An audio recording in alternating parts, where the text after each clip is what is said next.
Hello, everyone. You are listening to the Blockchain Socialist podcast, and we are continuing to overthrow the network state. I'm here along with my co-host, Primavera de Filippi, the high priestess of Blockchaingov, and we have our guest this time is Chris Berg. He is a cryptoeconomist and director at the Blockchain Innovation Hub at RMIT. And he is, interestingly, a former professional libertarian, as he calls himself. So I think part of this series so far, for the most part, has been largely people who are, who would have already not agreed with Balaji in most instances due to being on different parts of the political spectrum, probably. But what we want to do as part of this series is to have people on who don't agree with us on everything, and who may have different thoughts when it comes to politics, who may be more libertarian like Balaji is, or at least he claims to be, so that we can dig a bit deeper into what are the things within the network state that are, attracting people to it, and what is the good and what is the bad from different perspectives. But Chris, maybe before we dive into the network state, I thought it is really interesting that you describe yourself as a former professional libertarian. So I'd love to know, how long was your career as a professional libertarian on the political court, the political field, and when did you retire and why? So thank you so much for having me. Now I'm just an amateur libertarian, right? So it's no longer my day job. So I have a background in free market think tanks. I worked for a free market think tank in Melbourne called the Institute of Public Affairs for about 13 years, doing all sorts of things. But a big focus of mine at the time was civil liberties.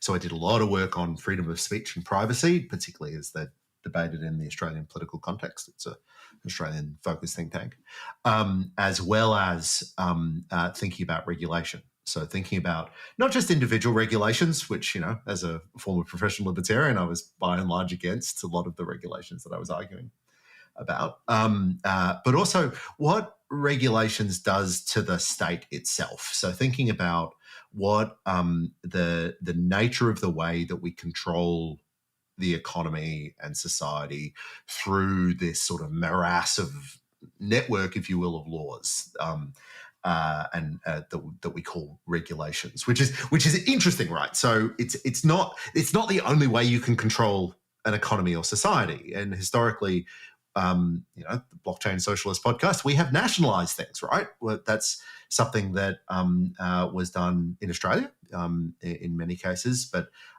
obviously in different political systems. But over time, a big part of my research and a big part of my focus was, well, when we denationalized things, so we privatized things, but as we were privatizing, we built up series of regulations and rules and laws that sort of purported to give us the benefits of nationalization in the first place. And I was thinking through the political consequences of that, the economic consequences of that, but more generally, what it did to the way we think about the state. So that's sort of what I was doing in the think tank as a professional libertarian, and I did a lot of things in the libertarian movement in Australia and around the world, and I'm still a bit involved in that.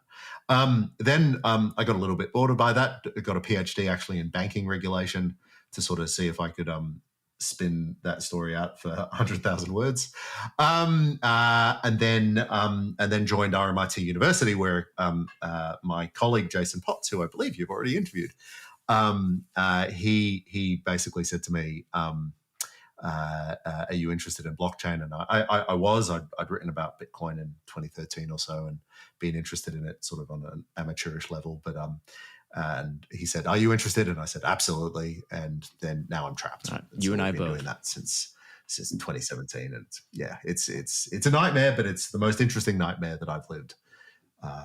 It is genuinely the most interesting intellectual thing I think you could be doing if you care about any of the stuff that I think you and I, Primavera, and probably the listeners care about, which is how communities formed.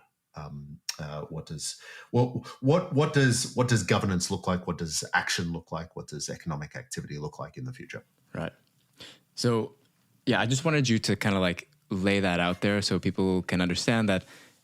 Yeah, I mean, you are. I'm horrifically biased, Yeah, really. of course, is what you're and saying. me too. Like, and I'm open about it, and that's fine. We don't have to go into like too much into the weeds of those types of disagreements. But I think what's more interesting is just to show that, yeah, you are someone who I guess for a lot of people who may be looking from the outside would assume or presume to be like a really big Balaji stan. You would be like his audience, right? Since he does, I mean, I don't know how explicit he's really been about it, but I mean, he's basically, he paints himself as a libertarian of sorts. And so, yeah, so I think this conversation is going to be interesting because, people thinking that you being a stan, they would also think that you would have loved the network states. But from what I understand, maybe love is too strong of a word. But I think maybe to start, Chris, if you could just kind of lay out your initial thoughts on the network state. Was it something that maybe in the beginning you were interested in, and then later that sort of changed and developed? What is the good? What is the bad at a high level? And we can start from there. Yeah, of course. So the network state there's a lot of ideas in it. And it's a very rich with idea book.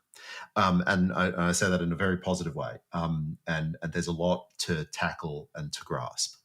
And so rather than breaking down, all the things that I precisely enjoyed, I share the diagnosis. I share, to the extent that Balaji is a libertarian, I share a lot of the diagnosis that he has about the challenges of the existing status quo, the challenges of our existing political system, the things that I'm worried about is is that morass of rules and unstructured governance that purports to be structured, that limits the freedom of action, limits innovation, limits economic activity, and so forth. And so I share a lot of that diagnosis, and I share a lot of the solution as well. I want to be really clear about that at the highest possible level, what Balaji is recommending or spelling out as a solution to that is non-state community, or actually I'll rephrase that, non-existing state communities with using a combination of human-centered governance and algorithmic governance through cryptocurrency, through smart contracts and so forth, to build alternatives to that existing political system. To do so, to start at least on a global first level, to build around communities of interest, and he's got a bunch of examples. Obviously crypto is one of them, but an anti-carb community or a pro-bio-innovation community, all these sorts of things. And without dwelling on any of those particulars, that's a solution that I 100% agree with. And I'll explain my own take on how we go from here to there. But it's something that I 100% agree with. Where I think it falls down, and where I think that he's where I think he's gotten it wrong, is that the book. One way to say the book has a weird state jealousy. It is jealous of the political position of the state, traditionally conceived. And that, to my mind, is very weird because it comes out of nowhere. Obviously, it's spelt out in the first page, but it's the book is mostly diagnosis, and that's how we're going to get diplomatic recognition, and that's where I'm really lost. Not because necessarily I think it's impractical and implausible. We'll put those practicalities to the side. I just think the world is more interesting and the future is more interesting than that. We're not going to be building new communities of technologically enabled organization just to end up with capturing pieces of land so that we get a United Nations seat. We're going to end up with much more complex cross communities so that we're not members of just one state or one state plus a Balaji network state, but we're members of dozens, if not hundreds, of different voluntary communities that offer us very different things in very different contexts with very different rule sets, so that we've got much more overlapping identity and membership rather than what he's sort of looking at, which is, well, now we just have more states. And there's an inherent appeal to the idea of more states. I think more states would be better rather than fewer. And where we are, I have a deep bias towards almost every independence movement in the world, and I'd love us to have more states. But the idea of the end result of all that we're building in crypto is, admission to the United Nations seems to me to be sort of flat. He seems to have, if I can make a it's a somewhat crude joke, he has a bit of like state envy, I guess. No, that's absolutely right. And it sits very poorly to his diagnosis, I think. But so Chris is so it's interesting because you say like it is like we want more states in terms of like numbers, but at the same time, like from if I take a libertarian approach, I will assume that you actually want less states, and the creation of those new network states in some way are designed to decrease the existing encroaching of states by creating a much more lightweight type of states, right? So I'm wondering, like when you say, and I resonate a lot with the idea that we actually want a multiplicity of allegiance to many different virtual communities. But when we actually when we adopt the state-based approach, then in some way, then you're just the more community you create. If you need to create a state for every single one of these communities, then you end up with like, instead of like reducing the quantity of institutional and governmental rules, you end up with like an accumulation and an agglomeration of those rules. And how is that? How does that align or not with the libertarian view? Yeah, it's a great question. I want to really distinguish between where I think that we have. Where I think that someone like Balaji can hunt for solutions, and just a general principle I have about state formation itself, because I don't think that Balaji should be looking at states as the solution to his problem.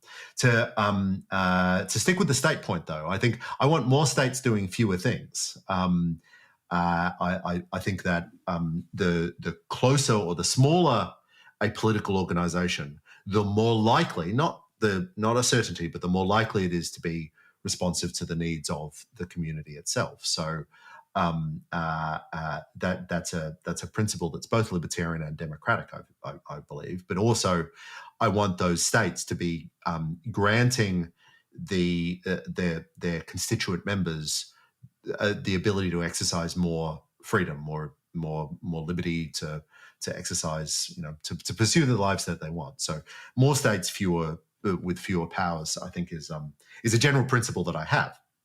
But I mean, what is a state? A state is, there are lots of different definitions. A lot of people in libertarian communities will say a state has the monopoly of violence. Whether you share that view or not, a state is a monopoly. And I don't want more monopolies. I want more capability to, well, first of all, I want more people able to migrate between states. I want more people to be able to use the public goods that may exist in some other territorial jurisdiction themselves. Excuse me. I want more people to be able to break the bounds of the state as well. And I think that's my criticism of the Balaji book, which is that I don't want more. I don't want to replace our existing states with network states. I don't think that gets us to where I want to go, and I don't think it solves the problem that Balaji sets up as well. Yeah. So I think this resonates a lot with like a lot of the discussion we had in the previous podcast, where this focus on the statehood side of network state sounds a little bit kind of like an oxymoron when you come from a libertarian perspective, right? And instead, I think, and I'm curious from your perspective, like when you talk about those digital communities and like, communities of kinship or whatever, so I think there is this important distinction that we have like between the notion of, so we have nation states today, but it's actually useful to distinguish between the notion of the state and the notion of the nation. And it seems to me, at least, that most of the things that we're talking about in terms of being able to join and to belong to a variety of community, which might come with their own rules and benefits and so forth, doesn't necessarily require the introduction of a state in the terms of this kind of like territorially based government that govern a particular population, but rather more of this kind of sense of collective identity and also political entity, which or cultural identity that can identify means by which collective action is possible, by which the shared management of resources is also possible. And maybe going to explore what are the technological tools that are today available in order to achieve that, but without having to reinstantiate this bureaucratic machine that is the state, but instead by focusing on the nationhood and the notion of like nation that do not need to be enclosed into a particular territorial location, but rather more like global communities with these additional powers. So it is like we are moving away from just being an online community to being something else, which is the correspondence of the network state in our alternative conceptualization, which is it's more than an online community because it has coordination mechanisms for collective action and shared resources, but it's less than a state because it doesn't need the bureaucratic institutionalization of a government over a particular territory. And I think this is these kind of things in the middle, in between those two, that is interesting to explore. And it's difficult to know whether it's like, does it belong more to the notion of nationhood? Does it belong more to the notion of statehood? Or is it something completely different that should have its own concept? Yeah, no, I think that's a really nice way to put it. And the way I think about this is that we've got a spectrum of communities that we are part of. At the one end, there's the state, and we're only allowed to be a member of one state, or maybe two if you've got dual citizenship or something like that. A very small number of states. And fun fact, I have three. Just oh well, okay. Well, there are weird exceptions to this. Very weird exceptions. And then there are Europeans. But for the most part, they're sort of monopoly of identity. And then at the other end, there's completely voluntary communities. Let's just say a Facebook group of a hobby that you're into, or a forum that you join as well. But that's a spectrum. That's a spectrum between I can join as many Facebook groups as I want, and I don't have to ask anybody permission for that. But I also, on the other hand, on the state, it's very complicated, and they've got standing armies, and they insist on monopoly of power, and they've got territories, and it's building out that spectrum, as you say, Primavera, that I think is really interesting and exciting. It's how I've always thought actually about the addressable market for DAOs. We have so many voluntary communities that we are part of. Maybe you're a fan of blues guitar and you're on a forum with a blues guitar group, or you're in knitting groups, or whatever it is, on these hobbies that you've got a lot of them probably. There's a lot of things that you're passionate about that are completely orthogonal to your work or to your employment or even your family necessarily. What if? But right now they exist as just sort of independent forums or groups. They don't have any formal structure.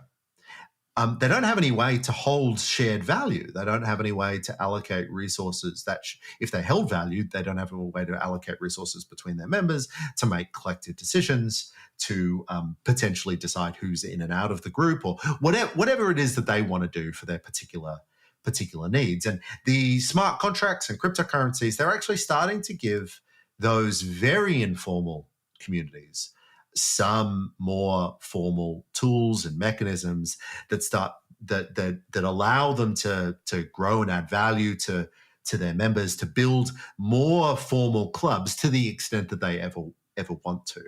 And you can see what Balaji's doing with the network state is he's taking that idea and he's saying, okay, well, at the very end there are states, okay? And it's easy to see how we can get a money in cryptocurrency. We can get coordination tools in smart contracts and all this cool stuff that we're building digitally.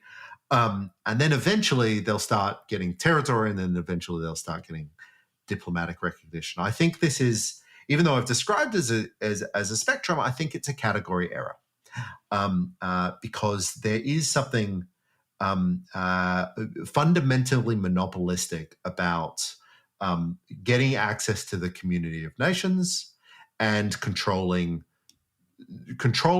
with the power of a state territory. And I just think that what we should be doing instead, as you know, what I am urging my fellow libertarians to think about and to do, is to empower as many voluntary communities with all the tools that they think are necessary to maximize the value that their members can get from that membership, and that might be all the way to a shared medium exchange currency or something like that, or coordination tools, and encourage people to join many of them. And so I think where I disagree with you, Primavera, on this is that's not the concept of nationhood. Typically, the concept of nationhood is also a monopolistic one. It's, you know, the concept of nationhood is very fraught. The concept of nation as community is you know, very, very fraught historically, but it's you typically just join one or a very small number, 3 in your case, Josh. But for the most part, you know, I think that it heads us in a weird direction, and it heads us in a direction that raises many of the problems Balaji. It would raise the problems that Balaji has identified as the origin of his investigation once again. Okay, this is interesting. I don't personally see. I mean, actually, I don't necessarily. So I see state as a monopoly to the extent that it has monopoly over a particular territory. And that's clearly like monopoly of force and whatnot. But at the same time, you can be part of many states, and a nation. I think the problem today is that we oftentimes associate nation-state as one single entity. But I wouldn't say that nation. I'm not sure what is the monopoly of nation. Even though I do agree that most of the time we identify with 1 or 2 nations, but that's also because our definition of nation today is very narrowly associated with nation states, right? Like if you ask me, like, what is your nationality? Immediately I'm going to tell you, well, my state-based nationality. I'm not going to tell you, you know, like, and actually oftentimes I joke and I say, actually, I'm from the internet. This is my nation, right? And actually, I think this is probably more accurate. I'm more from the internet than I am from France, but from a cultural perspective, at least. But so I'm not sure, like, what is the degree of monopoly? Like, while the state clearly has a monopoly of force over its own territory, where it has jurisdiction, what is the monopoly of nation?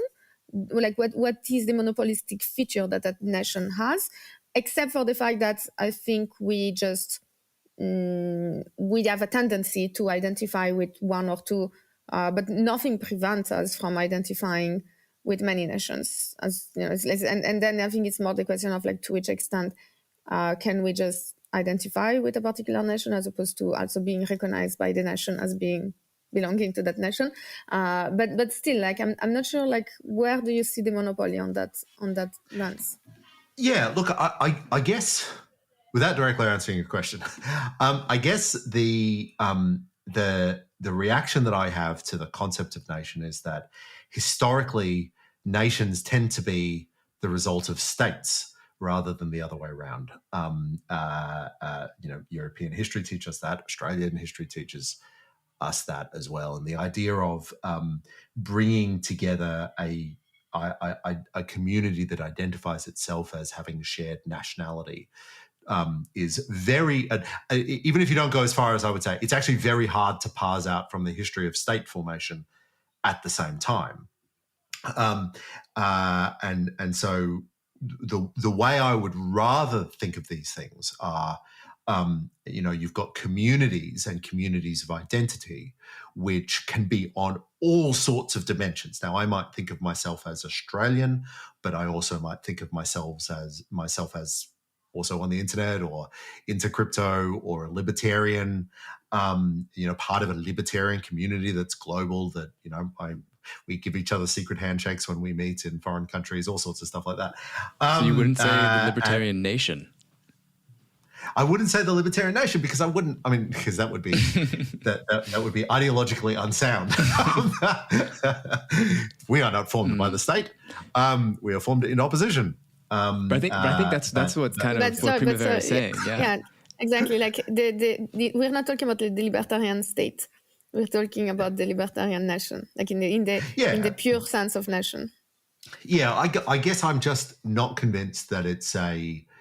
I'm not convinced that it's a useful. I'm not convinced that the nation is a construct that actually helps us identify the sorts of community formation that we're looking for. I think it's got all sorts of complexities around its origin and its implications. I think that I wouldn't replace the network state with a network nation. Right. I guess you can also, just to provide a couple of examples, maybe like you have, for example, the Kurds are a nation of people. Like usually there's like ethno-linguistic roots to nations is how we kind of think about it. And then it's almost like when we think of nation states, it's like state capture of a nation. Maybe perhaps you can think of it, or how I thought about it. Yeah, possibly. And that's why it's probably that's why I kind of think it's a bit of a dead end, because you've got both. You've got both nations that exist without the state. The Kurds are a good example. You've got states that exist, or nations that exist only because the state brought them into being, and Germany. So to me, like the reason that I'm actually not committed to the notion of nation, but I like it because at least it showed the contrast with the state. And as you just said, Josh, I will say that to me, the state is the institutionalization, is the institutional attempt at formalizing the coordination mechanism of, which means government, of a particular nation. And so that's why oftentimes there is nation state that are associated with one another, even though sometimes the state actually does not the territorial boundaries of the state do not actually match the repartition of the nation. But I think as a general rule, the state emerged because a nation wants to find a way to coordinate themselves in a particular manner, and they create a government, and then the government claim sovereignty and monopoly of force over the particular territory in which the population lives. And so the interesting question, I think, is then, well, this is one way in which nations can choose to coordinate themselves through the institutionalization of a state. And then we get the nation state. And then the interesting question, I think, today is like, well, now we have a whole new set of interesting opportunities and technologies that exist.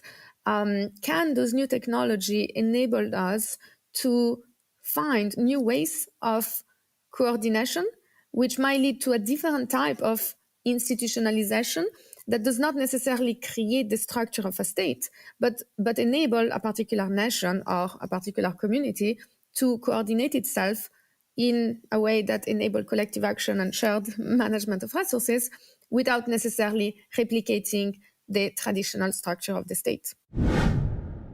Hi, everyone. If you're enjoying this episode so far, be sure to subscribe, leave a review, share with a friend, and join the crypto leftist communities on Discord or Reddit, which you can find links to in the show notes. If you're enjoying the episode or find the content I make important, you can pitch into my efforts starting at $3 a month on patreon.com/theblockchainsocialist to help me out. As a patron, you'll get a shout out on an episode and access to bonus content like Q&A episodes. You can submit and vote on questions you'd like me to answer, and I'll give my thoughts in roughly 20 minutes. In the last bonus episode, I analyzed applying an anti-capture framework originally made for DAOs, but applied it towards left-wing organizing. Of course, I'll still be making free content like this interview to help spread the message that blockchain doesn't need to be used to further entrench capitalist exploitation if we put our efforts into it. So if that message resonates with you, I hope you'll consider helping out. Also, in case you didn't see it yet, I recently wrote a book review for Outland magazine on, no surprise, the network state, focused on Balaji's misunderstandings of the role of land and statecraft and his insistence to think of everything as a code base, titled "Fork Your Society, I Want Out." Additionally, I've written the piece under my real name, so I'm now officially doxxed. I can officially stop bleeping out whenever people say Josh, my name. It was time I came out of the Anon closet, since this is all in preparation for announcement for a book that I've been writing over the past year and a half, titled Blockchain Radicals, but more on that in a later date. For now, let's get back to the interview. That's right. So, and why I think this is a particularly interesting path to go down is because I think it's poorly recognized that the state and the state that we have is a reflection of the prevailing technological infrastructure available to it. So obviously, as history has progressed, states have done different things. They have been enabled or limited by communication technologies, the need for building transport systems. You know, the move to build railways was quite a complex change to what states did, and you can make an argument that the 20th century nationalism movement that we saw globally was in part because of the need, or not the need, but in part because of the demand for someone to build large-scale nation or country crossing, to move that away from that word, country crossing infrastructure. The communications revolution was potentially one of the sources of the democratic revolution, and we've seen as technology change, the role of the state and the expectations of the state change as well. Now, I think what's revolutionary about crypto and blockchain and smart contracts and all these sorts of things, and even AI and so forth, or at least open source AI, what's revolutionary about those technologies is that potentially we discover that there are things that the state doesn't have to do or can't do.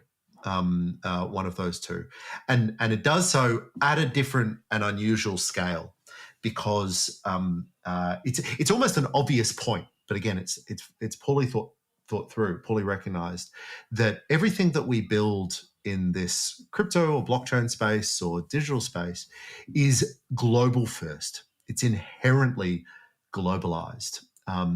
There's to build something in Australia is to build something for the rest of the planet, with one or two notable exceptions, and that has radical implications for the shape and capability of any given state to control the activity of the people within it. We can see this play out at the low-level regulatory discussions with the SEC in the United States. We can see it play out at the high level when we're thinking about, how are we going to be thinking about regulating AI? We can see it play out with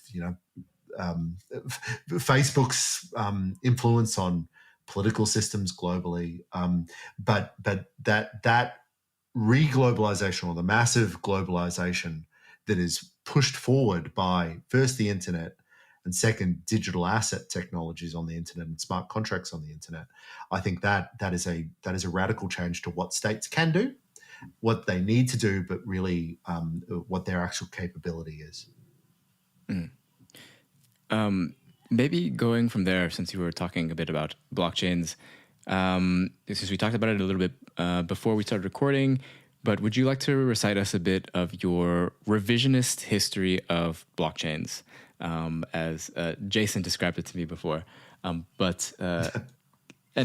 I guess, of course, if you could like relate that to how,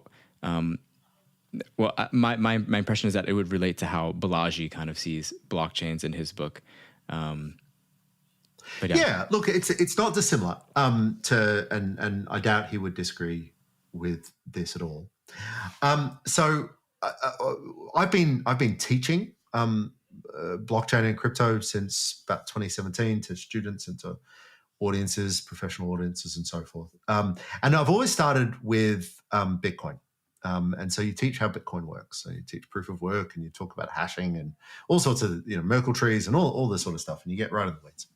And I've increasingly been dissatisfied with that, because I've never felt comfortable with and then Satoshi just turned up and invented something completely new. Because of course he didn't invent something completely new. He invented it in Bitcoin was a really radical revolution, but it's in a tradition of distributed systems. When we teach it, we have this hand wavy thing where we say, "Oh, remember the Byzantine generals problem?" A little diagram of 3 generals or 4 generals or what have you. And then we sort of just move away from that. But of course, the Byzantine generals problem and Byzantine fault tolerant systems is a long running research program in computer science and distributed systems.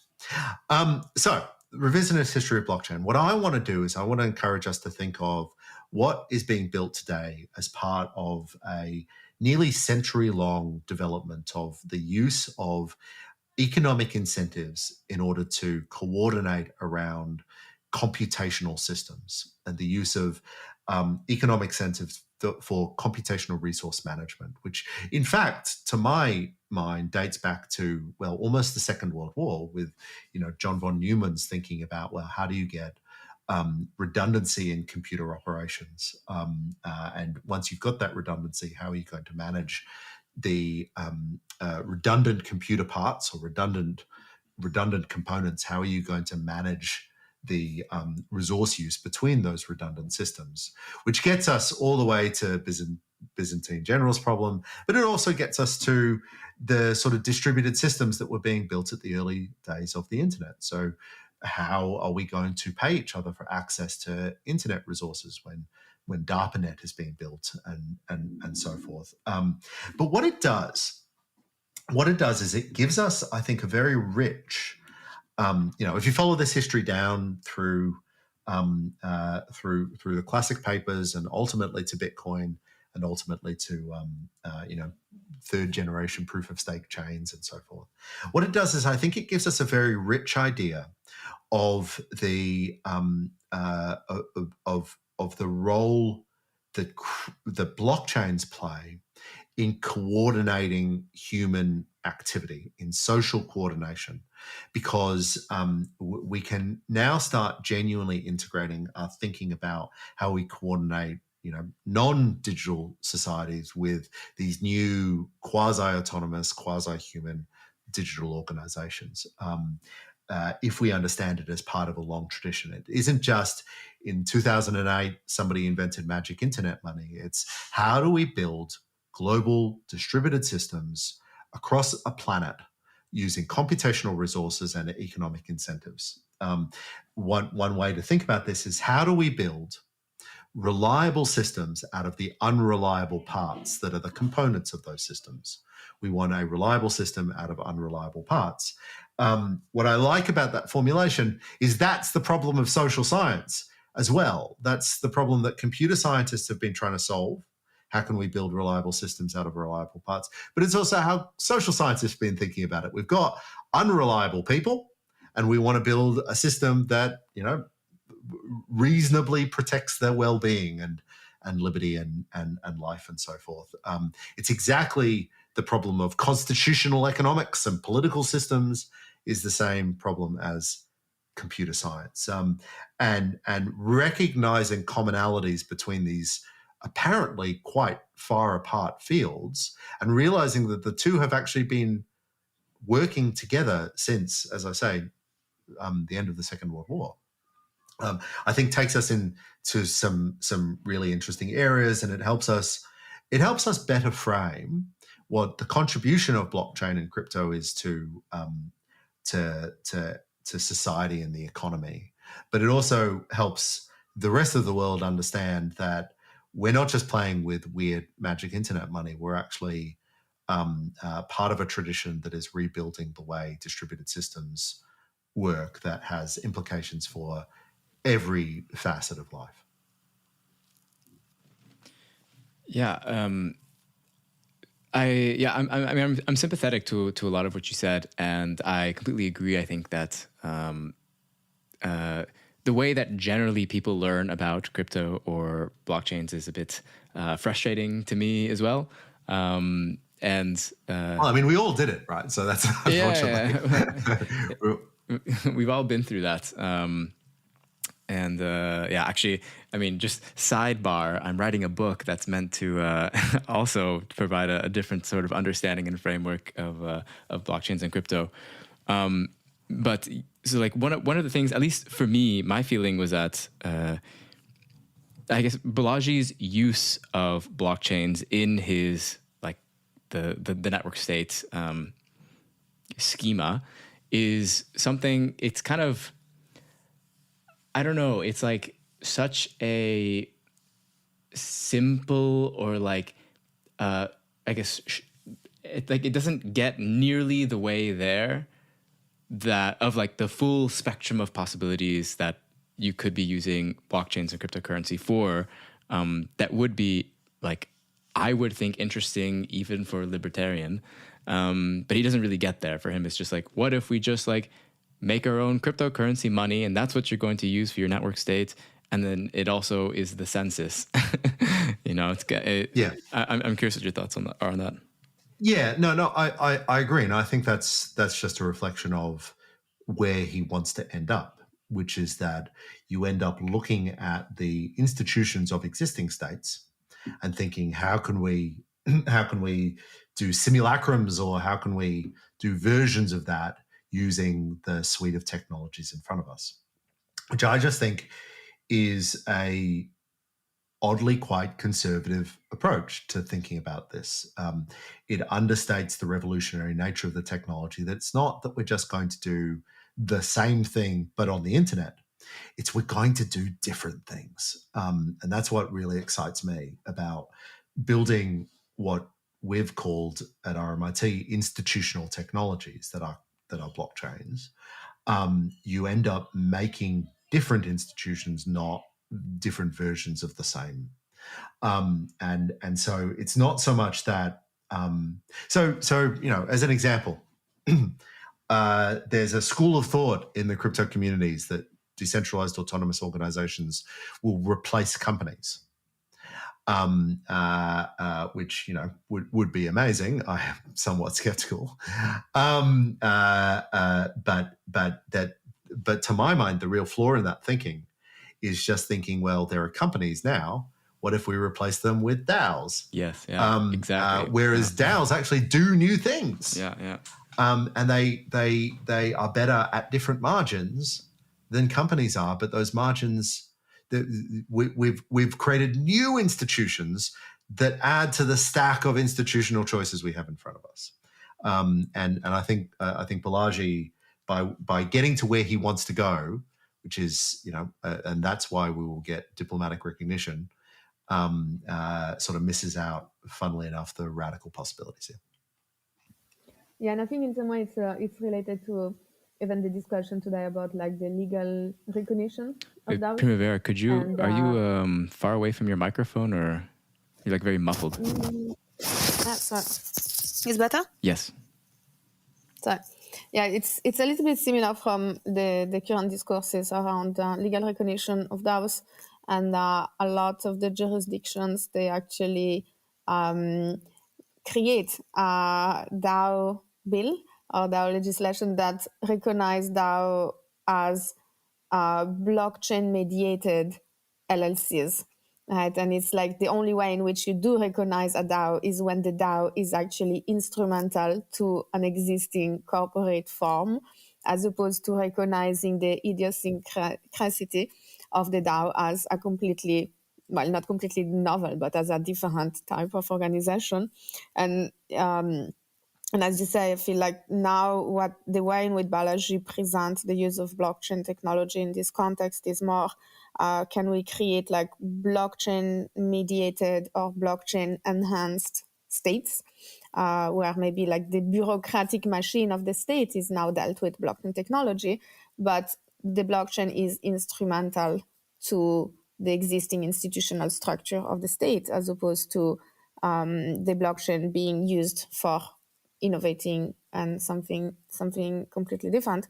And I'm curious, Chris, in the work that you're doing with Jason and at RMIT on like this blockchain as a new type of institutional design system, like what are the various new form of institutions that you have identified that could potentially be useful or instrumental to this new type of coordination that we're talking about in order to enable digital nations or digital community to engage into this type of coordination and collective action?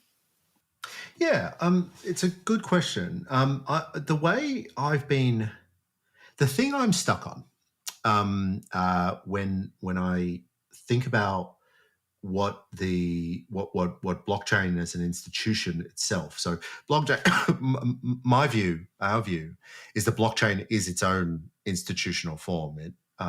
It fits the criteria of institutions within the institutional economics literature that we work, which is that it reduces the cost of trust. It's a way to manage opportunistic behavior. So blockchain itself is the institution as we see it, like a corporation or a commons or a government or a market is an institution that manages the cost of trust. The thing that I'm stuck on, and I think is actually very difficult for us to manage, is to come back to my earlier point, thinking about how traditional states, how they exercise power. And typically, states have exercised power under our current regime through identifiable corporations, really. It's easiest for regulators, professional regulators, to call someone up in front of Congress, to give a ring to send supervisors into a corporate structure, a centralized organization that you can, with identifiable people, with identifiable leaders, that you can up the liabilities on directors of companies, as they've been doing for decades now. You act through the corporate structure. That's the direction of which legal and regulatory power goes. In a decentralized world, that's just a lot harder. And I'll give you an example that's not from crypto. In Australia, like everywhere else, of course, we've had Uber, and Uber the argument made by Uber is that it's independent contractors who are just being matched by a platform. They're not employees of the Uber corporation. They're just independent contractors writing effectively new contracts with every rider. And I don't want to dwell on the strength of that argument. But it creates a huge problem from the perspective of an industrial relations regulator, because they would very much like to impose things like a minimum wage. They would like to impose things like limitations on how many hours can be worked, or minimum hours rules. The sorts of stuff that have benefited many taxi drivers or many chauffeurs who are employed by companies, or maybe certainly have much more strict regulatory regimes. And so the problem has become, in the Uber case, well, how can you impose a minimum wage on someone, on an organization that says that they're actually not employing anybody? There's no single person to give the minimum wage to. Instead, that there's just a whole bunch of independent contractors. And that where that debate lands is going to be different in every place, but it's a very live debate between the Uber company, the industrial relations regulators, and the union movement. And it's frustrating, I think, to the regulators and unions because there's no single company, or Uber is saying that it is not a single company. If you were going to impose rules, you'd have to impose them on all of these independent contractors that are floating out there freely. The decentralized world we're creating in blockchain ramps that up to an order of magnitude, that challenge, that if we don't have single companies with single leadership running organizations, we just can't act through those companies.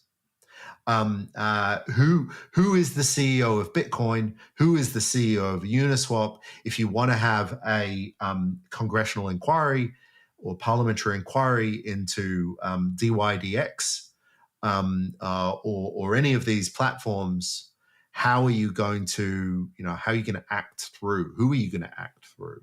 Who is the mechanisms of the power of the state going to act through? Where are they on the planet? Even if you can identify them, but what if you can't identify them, or what if it's unclear that there is a single individual or a single organization that you can act through? That, to my mind, is such a big change to the political economy of the 20th century that it is genuinely revolutionary. And I don't know how to deal with this thing, because I'm not a zero state libertarian at all. I always want us to head in a libertarian direction, but I don't have this idea that there's going to be no state down the track. So I think this raises just really, really hard problems that for someone like Balaji and for someone like myself, I think are worth thinking about.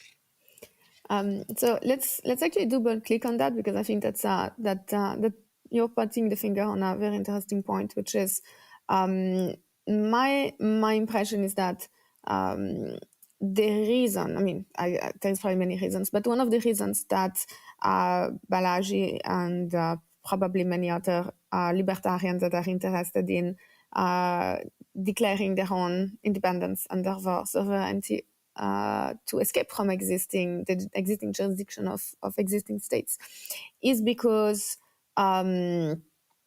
it's not enough in some way to create new digital communities of kinship, allegiance, whatnot. If in the end you're part of all those amazing lightweight communities with their own rules and so forth, but at the same time you're still bound to the jurisdiction of the state in which you reside or whoever whatever other state you have provided allegiance to, and so in some way it feels like one of the, I guess, justification that we want to create another state is because the only way to get away from the sovereignty of an existing state is to generate a new state with its own sovereignty, so that you can somehow exclose yourself away from the rules of the existing sovereign into the rules of a new sovereign, which ideally, if you properly design this, will be more aligned with your value, or will be just more lightweight.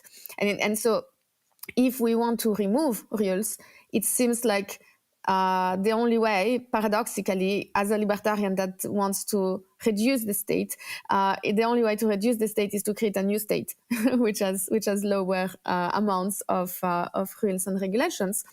But what you're saying here, and so I think to me it seems to be maybe one valid justification why someone that wants to escape from an existing rule will create a new state, or will try to create a new state.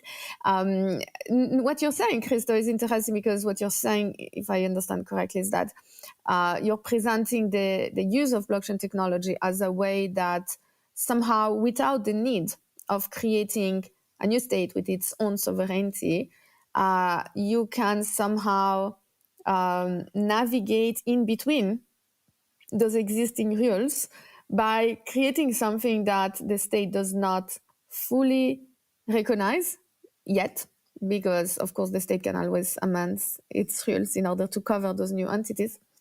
But at the moment, it's kind of like you're going into like it's not necessarily the loophole, but finding the gaps in existing regulation, because they didn't account for those new those new systems.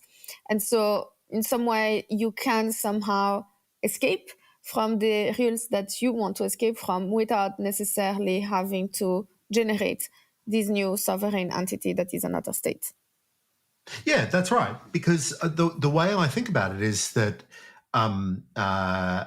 rather than just sort of wholesale trying to create a new state that's perfect, we should think at the margin. We should think about what we are trying to get more of and what we are trying to reduce, and think about those as individual things. So, for example, let's say that we have a very bad currency. Well, now we can effectively secede from our own state currency, at least keep our savings in it, perhaps, by adopting some other online internet money of some description. And that's a radical change by itself, right? So until there's something like 15%, I'm going to say, in the US or Australia or whatever of people hold crypto assets or have experimented with them, and it may well be higher.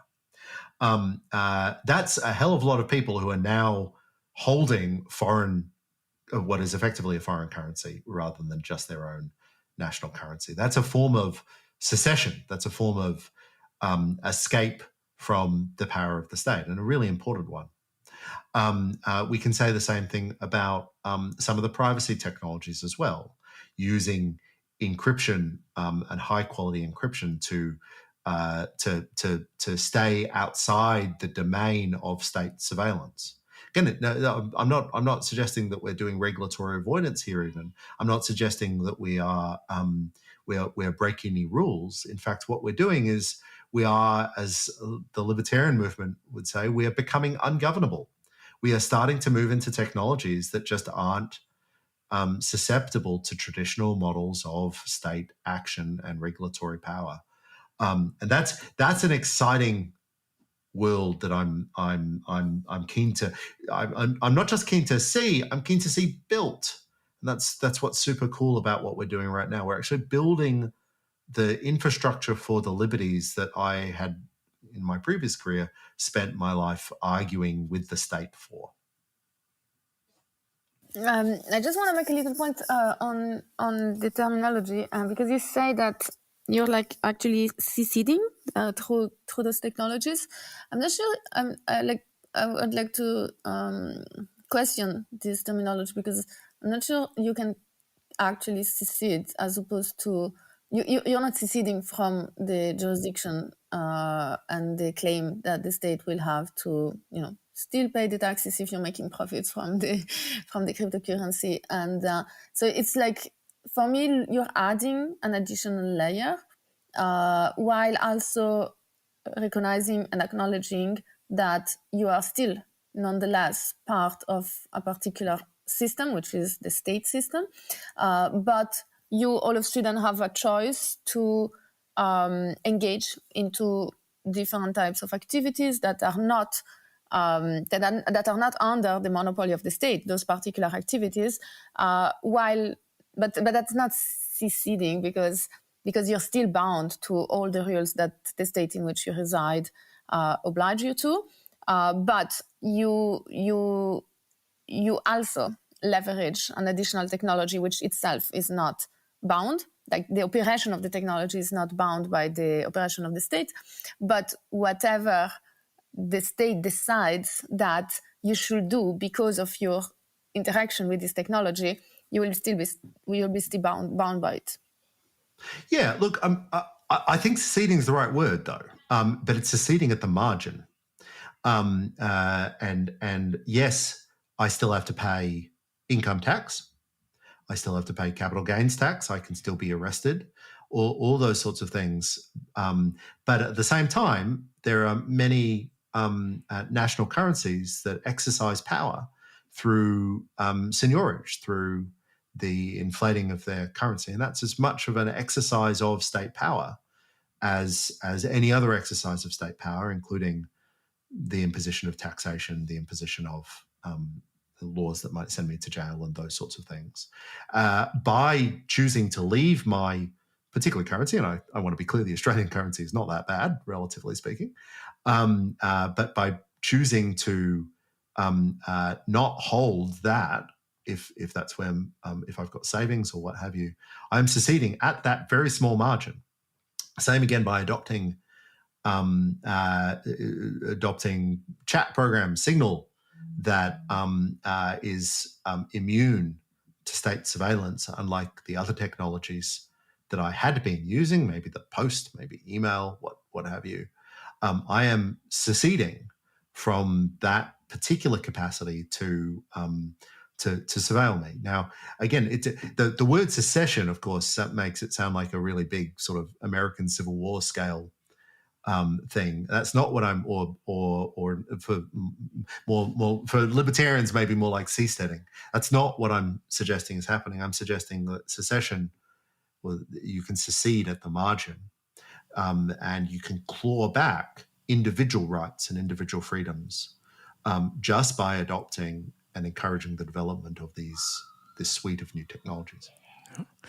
I guess I'm also maybe skeptical of the use of the word secession or seceding, even at the margins. I feel that it kind of depends. If you're using cryptocurrency for investment, which is kind of, and speculation, I feel like that's majority of people, then they're not using it for money. So then you're not really, like when I think of secession, I think of, at the least, you're using it for kind of like the same or similar function.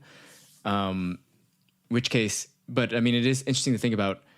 I mean, to me, it's more like expressing dissatisfaction with the system more than necessarily seceding. Like, I think even if you are, I don't know, like I think that maybe a better example could even be just like using a local currency, like using a community currency or something like that you use like just within your town because you're using like the same function as like a... Yeah, it could be, but of course the use of USDT in the developing world suggests that people are seceding to the US dollar because or they're they dependent on it. I think that's another thing to consider. Oh, each to their own. So quite possibly. Yeah. But it's certainly I have faith in people who are making these decisions to use alternatives because it's definitely better for them at the margin, or at least I would expect it to be better for them at the margin. And more importantly, I wouldn't presume to tell them otherwise. Yeah, I think what's interesting in this is like you're by using decentralized transnational blockchain technology or just those type of technologies, you're leveraging an infrastructure which itself, the infrastructure as such, is not bound, as opposed to if it was a public infrastructure or a private infrastructure that is operated by a particular operator that resides in a particular country and therefore is subject to those laws. By using a fully decentralized network, then the network itself, then the system that you're using, is not itself bound to any form of regulatory pressure. Pressures, yes, but regulatory, I guess, monopoly, while nonetheless recognizing that you as the user of this technology might be bound. Like Tornado Cash, I think, is a very interesting example, right? Like the US cannot disrupt the smart contract of Tornado Cash, but they can criminalize any people interacting with it. So you're still bound by the inherent jurisdiction of the state, but you are emancipating yourself by relying on a technology which itself is very difficult to tamper with from a regulatory perspective. Yeah, and I think the one of the lessons that we've all learned, of course, through the evolution of these technologies is that there is no utopia here. Everything is bound by the points of interface between the real economy and the crypto economy. Yes, it's impossible to stop an American citizen from using Tornado Cash, but there's no way that they're going to get their money out if they do so, and they might be arrested if they're KYC. All these sorts of things. This is not a technology that, and this is why I prefer to think about these things at the margin, because we're not seceding, wholesale. We are clawing back rights at the margin that in some cases we haven't had for even centuries. I think I have one little very short question for you, because I think I hear what you say about the fact that the nation itself is a little bit connotated for good or bad reasons, but nonetheless there is a connotation. The statehoodness, I think, is pretty beyond connotation, pretty like not the right word to use in this context. So if it's not nationhood and if it's not statehood, is there a particular word that we could, like, it's difficult to just invent a new word and like no one knows what we're talking about. The power of network state is that it's talking of state and networks, and then you put them together, you kind of figure out, okay, this is probably what we're talking about, and then you read the book and you're like, maybe not. But is there another concept that is neither nation nor state that you think could be more, like, if we had to take one word and then one existing concept and kind of like qualify it with network or with another qualifier, what would be the most close to this thing that we've been talking about? Unfortunately, the correct answer is community. And I know that's not the most exciting in the Yes. world. It is precise, and it does describe exactly what we want.